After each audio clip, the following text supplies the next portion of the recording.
It was early morning when they entered Al-Aqsa mosque compound, more than 100 Jewish settlers escorted by Israeli forces. It was the first time they were allowed in since May 4th. Palestinians under the age of 45 were barred from entering the complex well before their arrival, and those who were already inside were cleared out. Israeli police denied that there was any age restriction. Those who opposed the orders were detained, including 4 from the Islamic Waqf that oversees the site. They were later released with conditions. Tensions in occupied East Jerusalem have been running high since the beginning of the month of Ramadan in mid-April. It led to the 11 days war with Gaza. Ahmed was filming a young man being beaten up by police on April 28th, so bad that he had to be taken to hospital with broken ribs.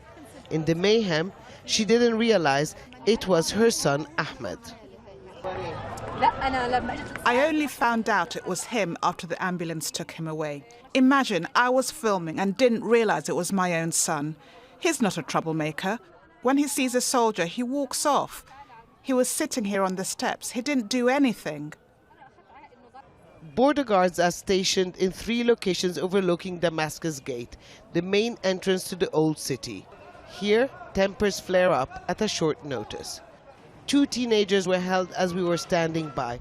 There was no apparent reason. We saw them as they were milling around. The guards refused to give us an explanation, but Mohammed Faraha said they were accused of throwing stones. Everything is filmed here. They didn't throw anything. The soldier told me they didn't have an ID. They will take them to the police station and the parents can pick them up from there. Incidents like this happen several times a day on a daily basis, and sometimes it's difficult to know why. For Palestinians, this is part of a concerted effort to slowly push them out of their part of the city. Palestinians consider occupied East Jerusalem as the capital of their future state, despite President Trump declaring it the capital of Israel in 2017. Since then, illegal settlements have expanded, and here in occupied East Jerusalem, the settlers are more and more visible. In nearby Sheikh Jarrah, several Palestinian families continue to be threatened with forced expulsion. Israeli police have blocked access to the area to all non-residents, which means that Mahal Kurdi could only see her friends briefly under the watchful eye of the police.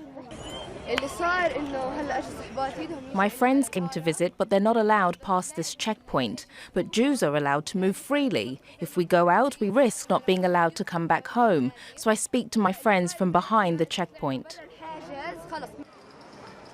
The ceasefire with Gaza is holding, but it will remain a fragile one as long as tensions continue to run high in East Jerusalem.